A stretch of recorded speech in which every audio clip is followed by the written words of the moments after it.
Joe Piatara with your Muscle Sport Minute. This edition is brought to you by our good friends at Muscle and Ink Apparel. These guys have great two-sided comfortable t-shirts. Look at this. That's a nice fucking shirt, guys. Check their website out. It's muscle dash, the letter N, dash ink, I-N-K, because it's tattoos and muscles.com. Muscle dash N dash ink.com. Order your shirts right now from Muscle and Ink. Tim Tebow, wow, back in the news again. Was it Dan Hansis wrote an article on NFL.com, and Tebow, long story short, he turned down a $1 million payday back in the summer of 2013 while he was with the Patriots in training camp trying to stick. And it was for a TV commercial he was going to shoot, and they offered him the $1 million. It was a one-day deal. He probably would have needed an excusal from the Pats. So he asked his then head coach, Mr. Bill Belichick, and Belichick said, nah, I wouldn't do it if I were you. So basically, Tebow, he wanted to impress his hopeful boss, and he turned it down. And then, we know what happened. He got cut near the end of training camp. He was one of the last cuts for the Patriots. But, man, where did it go wrong for Tim Tebow? Now, I was a big Tebow fan from his college days. I was excited to see him in Denver. He had a nice start, right? He played a little bit his rookie season, his second year in the league. He took over as the starter. Denver went on a nice streak. They made the playoffs. He threw that pass to Thomas, the touchdown pass in OT to beat Pittsburgh. And the Tebow legend was born. Well, obviously, Peyton comes into town. No slight. I mean, listen, Peyton Manning's Peyton Manning. And he did deliver for Denver, so obviously it was the right move.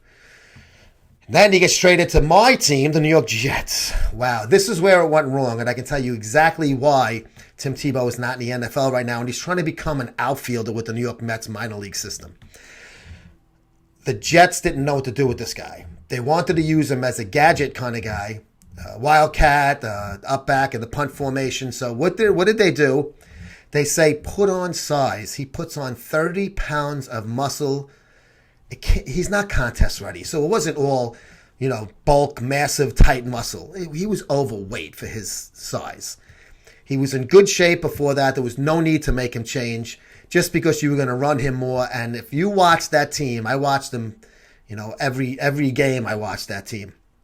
The plays they called for this guy were just right up the middle. I mean, it was like 1 and 2 gap. It was like, what is he going, A or B? He was going, it made no sense what they were doing with this guy. They did not utilize him properly. You can kill him all you want. Say, oh, he's a college quarterback. He got lucky in the pros. You can say all you want. You don't get lucky in the fucking NFL. You have to have skill in the NFL. You don't get as far as he did. Winning games that many times, pulling games out of his ass in the fourth quarter with his legs and his arm. And then that touchdown pass wasn't luck. That was a nice touchdown pass to Thomas with the Denver versus Pittsburgh playoff win. The Jets fucked Tim Tebow up because they had him put on weight. It screwed up everything about him. You could just see he was not comfortable whatsoever. It was a mess that season. And then they cut him, and then we know what happens, and the New England thing happens, and he didn't look too bad. If you watched him in the preseason, I did. He didn't look that bad. And he didn't look horrible with Philly either. I mean, he had a year off. He came back to Philly. And again, gets cut one of the last on cut-down days at the very end. Don't tell me there is, 96 quarterbacks better than Team Tebow on NFL rosters right now. You go 3 deep, you got 32 teams. There is no way that there is all of these quarterbacks that are better than him. And I just think that it's on the Jets. It's a terrible, terrible idea what they did bringing him in. Obviously, it was a Woody Johnson move. It did it to sell tickets, and it just exploded in their face. And they ruined a fucking young guy's career because of their stupidity and never know. You're talking about the Midas touch. The Jets have the diarrhea touch. Okay? Same old Jets, whatever you want. We did another video on it about Hackenberg. Tim Tebow was a superstar at the time that he was traded to the Jets. He was coming off of that big win. No slight. They get Peyton Manning. Obviously, it worked out for them. But then you trade him to the Jets. It made no sense. They didn't need him. They didn't really want him. At least the coaching staff didn't. It was pushed on them. And unfortunately, he unraveled with that one bad season, and it just put a bad mark against him. and all the naysayers that Tebow shouldn't have been drafted in the first round, and you're probably right. Looking back, of course, how could you say he was wrong? He's a bust. He's out of the league. I think if he stayed with a team that was going to utilize him properly and didn't make him an H-back and didn't make him a gadget guy and didn't put him as the up-back in a punt formation and put him at quarterback, you have to have a good offensive line. You have to have a very good running game.